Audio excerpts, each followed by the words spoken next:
खाली नारा लगा लेने का नामों से नहीं है। खाली अल्लाह अकबर नारे तकबीर लगा लेने का नामों से रसालत नहीं है। नामों से रसालत इसका नाम है। अगर वाकई में सच्चे आशिक रसूल हो तो अल्लाह के नेक बंदे बन जाओ, और अल्लाह के नेक बंदे ने बनने के लिए 3 सिफत का होना जरूरी है।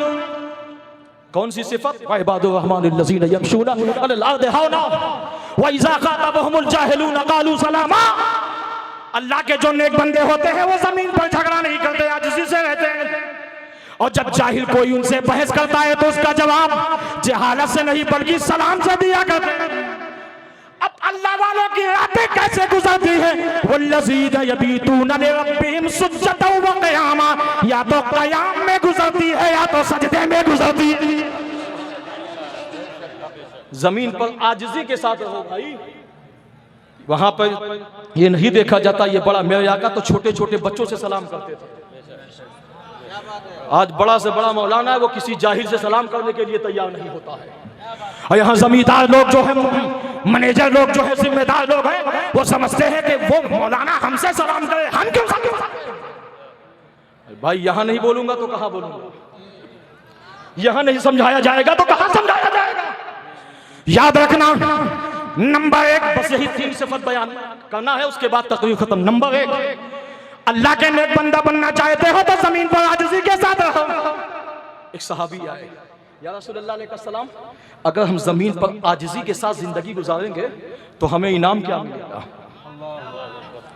जोर से जोर से जोर से जोर से बोलो, हमें इनाम क्या मिलेगा?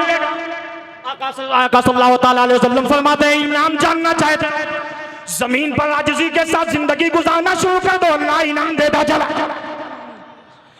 मगर कहा फिर भी सुनना चाहते हो कि जो जमीन पर मोहब्बत से रहते हैं, बुर्दबारी से रहते हैं, तहम्मुल से रहते हैं, मोहब्बत से रहते हैं, खुलूस से रहते हैं, लिल्लाहियत से रहते हैं, उनके लिए इनाम क्या है? सुना, एक बहुत बड़ी हदीस पाक है, सुन लो, ईमान ताजा हो जाएगा। सबक याद रखना, जमीन पर जो आजिज़ी के साथ जिंदगी गुजारते हैं अल्लाह उन्हें इनाम क्या देता है। नंबर 1 सहाबी है, अभी नाम ले लूंगा तो आप सुभान अल्लाह जरूर कहोगे। वो सहाबी ऐसे हैं कि जिनका नाम हज़रत बिलाल हबशी है। अब जितने काले हैं वो भी सुभान अल्लाह बोले, जितने गोरे हैं वो भी सुभान अल्लाह बोले। सुभान सुभान। हज़रत बिलाल हबशी का काम यह था कि नबी की बारगाह में जो मेहमान आते थे अपने घर में मेहमान बुलाते, अब बुलाने के बाद अगर पैसा नहीं होता तो दूसरे से कर्जा लेके मेहमान नवाजी कर देते। आज हमारा आपका हाल क्या है? अपने खाने के लिए बासमती चावल खाते हो, अब मेहमान आ जाए तो कोटे का चावल। जिम्मेदारी के साथ बोल रहा हूं, मेहमान नवाजी उसको कहते हैं जिस चीज को तुम खुद पसंद करते हो वही मेहमान को पेश करो। और तफसीरे रूहुल बयान में तो यह लिखा है कि जिसने मेहमान का दिल जीता उसने मुस्तफा को राजी कर लिया। जोर से जोर से जोर से जोर से। तभी तो शायर कहता है कि दोज़ख में मैं तो क्या मेरा साया न जाएगा, क्योंकि रसूल पाक से देखा न जाएगा, और जन्नत में वो रसूल हमारा न जाएगा जब तक हर एक उम्मती बख्शा न जाएगा। जमीन पर आजिज़ी के साथ जिंदगी गुजारने में इनाम क्या मिलेगा? तवज्जो है ना? तवज्जो है ना? वादा करो, कहो इंशाअल्लाह आज से हम जमीन पर मोहब्बत से जिंदगी गुजारेंगे। अरे इंशाअल्लाह बोलो मेरी माँ बहनों, तुम भी अपने वही धीरे धीरे आवाज से बोलो, अल्लाह अभी तक हम चिल्ला के जिंदगी गुजारते लेकिन आज से हम वादा करते हैं, इस महफिल में तौबा करते हैं, आज के बाद हम किसी से उलझेंगे नहीं, झगड़ा नहीं करेंगे, बड़ी सब्र तहम्मुल आजिज़ी के साथ जिंदगी गुजारेंगे। हज़रत बिलाल हबशी ने क्या किया? कर्जा लेके मेहमान नवाजी करते थे। एक दिन एक यहूदी आया, तवज्जो है, तवज्जो के सबक 3 सिफत बयान करना है। अल्लाह के जो नेक बंदे हैं बन जाओ भाई। कब बनोगे नेक बंदे?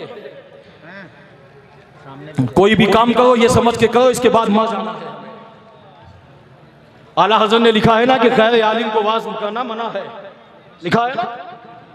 और हुज़ूर गौसे आज़म क्या फरमाते हैं वो बता दूं? अरे बोलो।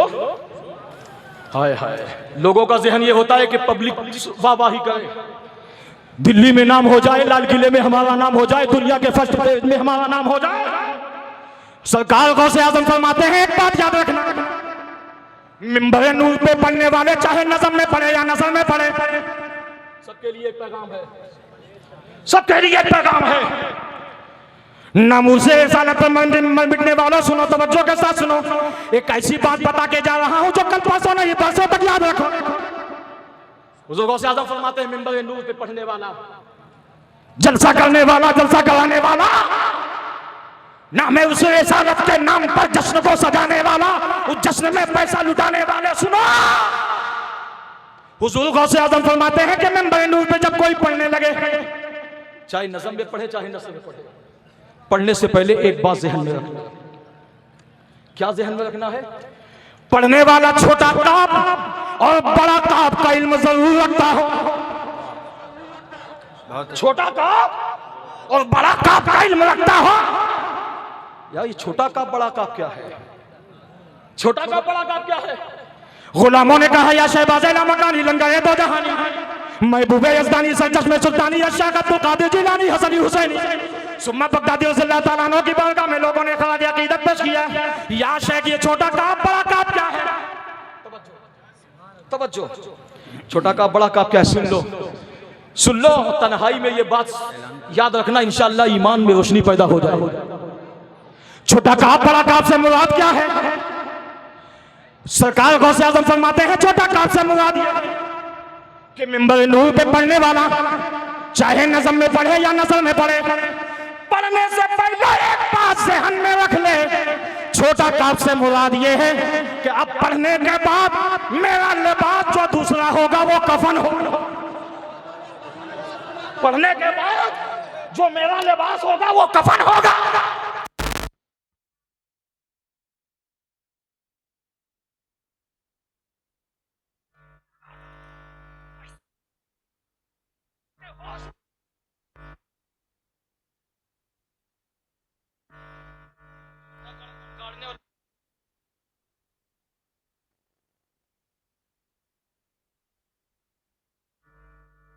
गौसे आजम से किसी ने पूछा कि बड़ा काफ से मतलब क्या है?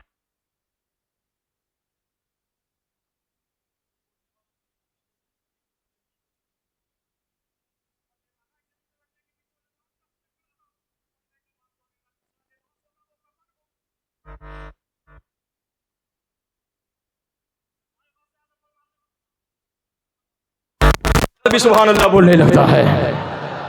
आला हजरत ने इसी थोड़ी कलम बंद कर दिया है। वहां क्या मर्तबा है पहलाते, ऐसे नहीं बोलोगे सुभान अल्लाह। हम दुआ करते हैं, या अल्लाह जो अब सुभान अल्लाह बोले वो इसी साल गौसे आजम के शहर का मेहमान बन जाए। माशाअल्लाह, सुभान अल्लाह। दुआ करो भाई, नमाज में मकान बन जाए, दुकान बन जाए, बियाबान बन जाए। नमाज में दुआ मांगा करो, या अल्लाह मरने से पहले बगदाद का मेहमान बना दे। दुआ मांगा करो, या अल्लाह मरने से पहले मदीने का मुसाफिर बना। ये कोई जल्दी दुआ नहीं मांगता। 80% लोग दुआ नहीं मांगते। मौलाना साहब के पास भी आते हैं, मौलाना साहब एक ताबीज ऐसी लिख दो, ऐसी लिख दो कि रातों रात में अल्लाह 56 करोड़ की चौथाई दे, आधा खाई आधा लुटाई। अच्छा, नामूसे रिसालत का यही पैगाम है, आधा खाई आधा लुटाई। सुनो तवज्जो के साथ, सरकार गौसे आजम ने फरमाया, आला हज़रत के पहले से सुन लो, वहां क्या मर्तबा से पाला तेरा, ऊंचे ऊंचों के सरों से कदम आला तेरा, सब भला क्या कोई जाने की है कैसा तेरा, औलिया मरते हैं आके वो है तलवार तेरा। दानिश, हाँ बोलो दानिश। सुभान, हाँ आए,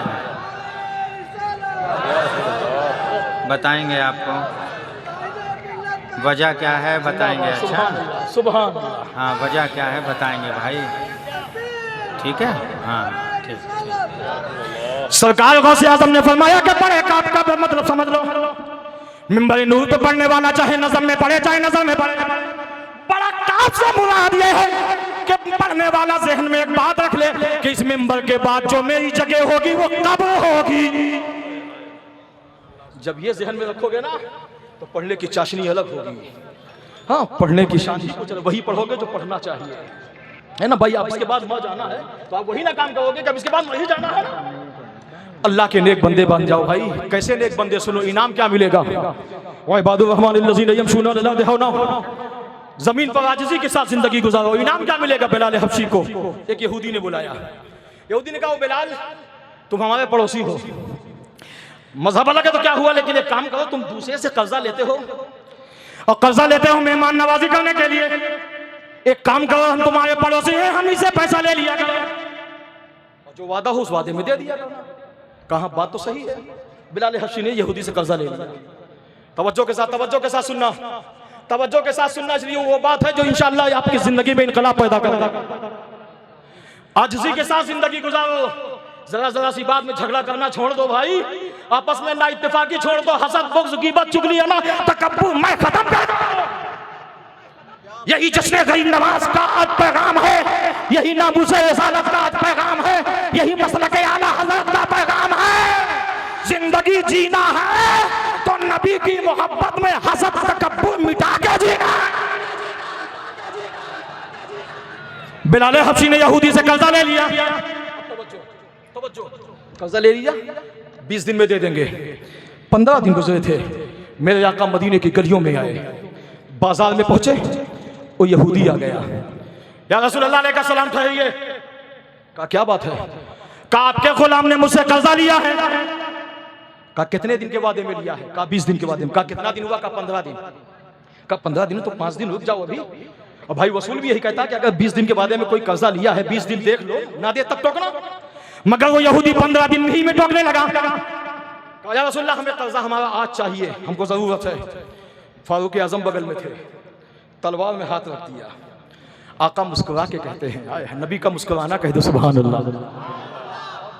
सहाबा का ये अकीदा था कि नबी मुस्कुरा देते थे ना, सहाबा कहते थे, हम समझ जाते थे कि काम बन गया, नबी का मुस्कुराना काम बन गया। सुभान अल्लाह। अब सुनो आगे।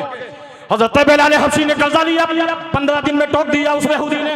आका ने फरमाया भाई अभी 20 दिन हो गए, कहा नहीं मुझको आज चाहिए। फारूक आजम ने तलवार में हाथ रख दिया।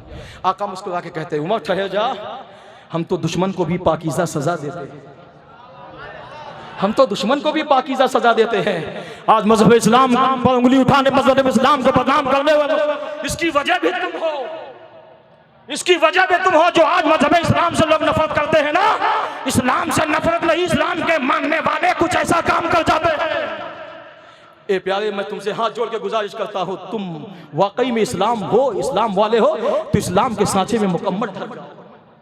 नबी के इश्क मस्ती में, नबी की सुन्नत में अपने आप को ढाल दो, ताकि गैर ये ना कहे कि इस्लाम का ये दुश्मन, ये दुनिया का गद्दार, बल्कि ये कहे ये कि वतन का वफादार जा रहा है, गरीब नवाज का गुलाम। आका ने फरमाया तुमको कर्जा चाहिए? कहा हाँ। मेरे आका ने फारूक से कहा देखो वो कोने में खजूर रखी है, जाओ इसको ले जाओ, जितने में इसको चाहिए तौल तौल को दे दे। तौल को देने के बाद भाई इधर तवज्जो करो, इधर तवज्जो करो। जिस जात को आपको इंतजार है, हमको भी इंतजार है। अभी आप देखेंगे इंशाअल्लाह आपका ईमान ताज़ा हो जाएगा, है ना। सुनो तवज्जो के साथ। हज़रत बिलाल हबशी का वो कर्जा आका की बाजार में मदीना शहर में टोक दिया। आका ने फरमाया उमर जाओ, चले जाओ, वो खजूर रखी है, इसको ले जाओ, तौल तौल के इसका जितने में कर्जा पूरा हो जाए दे देना। फारूक आजम चलने लगे, वो यहूदी चलने लगा। अब रास्ते में चलते जा रहे हैं, यहूदी कहता फारूक ठहर जा, जल्दी ना कर भाई, मैं जानते हो मैं कौन हूँ। फारूक आजम ने तवज्जो नहीं दिया, वो खाली आप इस गुस्से में थे कि इसकी औकात क्या, मेरे आका की शान में ऊंची आवाज में बात किया, मेरे आका के सामने ऊंची आवाज में बात किया। फारूक आजम चुपचाप सुनते नहीं, बस हाँ हाँ करते चले जा रहे हैं। कहा उमर ठहर जा, मैं जानता है कौन हूँ, मैं अपनी जमात का बहुत बड़ा और मैंने जानबूझ के बिलाल को कर्जा दिया था, मैंने जानबूझ के बिलाल को कर्जा दिया था। कहा अच्छा ठीक है, तुमने कर्जा जानबूझ के दिया था। कहा मैंने बीच में नबी को टोका भी जानबूझ के है, जोर से जोर से जोर से, मैंने कर्जे के लिए नबी को भी बाजार में टोका भी जानबूझ। अब फारूक आजम तौलना बंद कर दिया। कहा अच्छा तुम्हारी तेरी औकात, नबी को बीच बाजार में कर्जे के लिए टोका, वो भी ऊंची आवाज में। मगर मैं जानना चाहता हूँ ये क्यों? अब सुनो, जमीन पर जो आजिज़ी के साथ जिंदगी गुजारते हैं, मोहब्बत के साथ जिंदगी गुजारते हैं, उमर ने तलवार उठाई, आका ने मना कर दिया, नहीं मोहब्बत पेश करो, लिल्लाहियत पेश करो, खुलूस पेश करो। अब देखो इनाम क्या हिलने वाला है, अगर तलवार चला दे तो काम भी बिगड़ जाता और ये बंदा हिदायत वाला भी ना बनता। अब सुनो, मेरे आका के चाहने वालों ने मोहब्बत के साथ, आजिज़ी के साथ, इनके सारी के साथ जिंदगी गुजारा। फारूक आजम ने कहा, अब बता तूने जानबूझ के कर्जा क्यों दिया और जानबूझकर आका को बीच बाजार में कर्जे के लिए क्यों टोका? यहूदी कहता है, ओ उमर सुनो, मैंने जानबूझ के बिलाल को कर्जा इसलिए दिया था, वो मेरी समझ थी, और बीच बाजार में मैंने इसलिए सोच टोका, वो भी मेरी मर्जी। कहा अच्छा तूने टोका क्यों? कहा जानना चाहता है? कहा हाँ। कहा वो बिलाल सुन, व इबादुर रहमानिल्लज़ीना यमशूना अलल अर्दि हौना व इज़ा ख़ातबहुमुल जाहिलूना क़ालू सलामा वल्लज़ीना यबीतूना लिरब्बिहिम सुज्जदन व क़ियामा। मैं एक दिन को तौरेत पढ़ रहा था, उस तौरेत में एक जगह लिखा था कि मुसलमानों के जो पैगंबर होंगे, जाने आलमीन होंगे, मुस्तफ़ा जाने रहमत होंगे, उनके अंदर सारी सिफत अपनी जगह, मगर सबसे बड़ी सिफत एक ये होगी कि मुस्तफ़ा के लोग सामने लोग जितना शिद्दत करते जाएंगे, मुस्तफ़ा करम पे करम करते चले जाएंगे, मुस्तफ़ा करम पे करम लुटाते चले जाएंगे। मैंने सारी सिफतें देख लिया था, ये करम करने वाली सिफत नहीं देखा था। अब मुझे कर्जा नहीं, पहले कलमा चाहिए, बाद में कर्जा। सुभान अल्लाह, सुभान अल्लाह।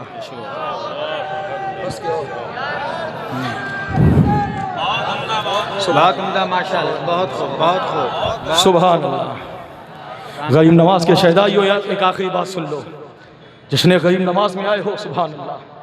मेरे गरीब नवाज का सबसे पहला मिशन ये था, मेरे गरीब नवाज ने जादूगर के सामने, बड़े बड़े राजा महाराजाओं के सामने मुकाबला किया, मगर किस चीज़ से? तलवार से नहीं, बल्कि कुरान मुक़द्दस से मुकाबला किया। झूठ ना बोल के मुकाबला किया, आजिज़ी व इनकिसारी, मोहब्बत रसूल, शरीयत मुस्तफ़ा की पाबंदी के साथ मुकाबला किया।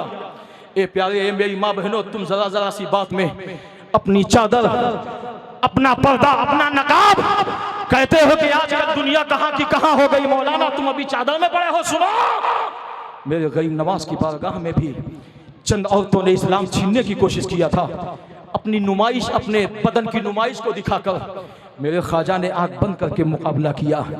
और उसके बाद जब बादशाह की बेटी आई, जब उसने मुकाबला किया अपनी नुमाइश का, जब उससे बर्दाश्त ना हुआ, मेरे ख्वाजा ने कहा, ए खातून क्या चाहती हो? कहा मेरा हुस्न आपको दिखता नहीं? कहा इस्लाम की शहजादी सुनो, अगर तुझको मुझसे मुकाबला करना है तो सर खोल के नहीं, सर ढक के मुकाबला कर। और मैं मुकाबला, दुनिया में लोग आंख खोल के मुकाबला करते हैं, मोइनुद्दीन आंख बंद करके मुकाबला करता है। अगर मोइनुद्दीन ने आंख खोल के मुकाबला किया तो उसका तो ही मतलब निकलेगा, या तो जिस पर नजर डाली मोइनुद्दीन ने, या तो कलमा वाला हो जाएगा, या तो औलिया किराम में के सफों में उसका नाम। व इबादुर रहमानिल्लज़ीना यमशूना अलल अर्दि हौना व इज़ा ख़ातबहुमुल जाहिलूना क़ालू सलामा। इंशाअल्लाह फिर कभी मौका मिला तो अल्लाह के नेक बंदे बहस नहीं करते हैं, वो जाहिलों से सलाम करते हैं। वल्लज़ीना यबीतूना लिरब्बिहिम सुज्जदन व क़ियामा। इंशाअल्लाह फिर कभी मौका मिलेगा। मौला करीम बोलने में क़स्दन लफ्ज़न सहवन कोई गलती हो गई हो, मैं तेरी बारगाह में इस्तग़फ़ार करता हूँ। अस्तग़फ़िरुल्लाह।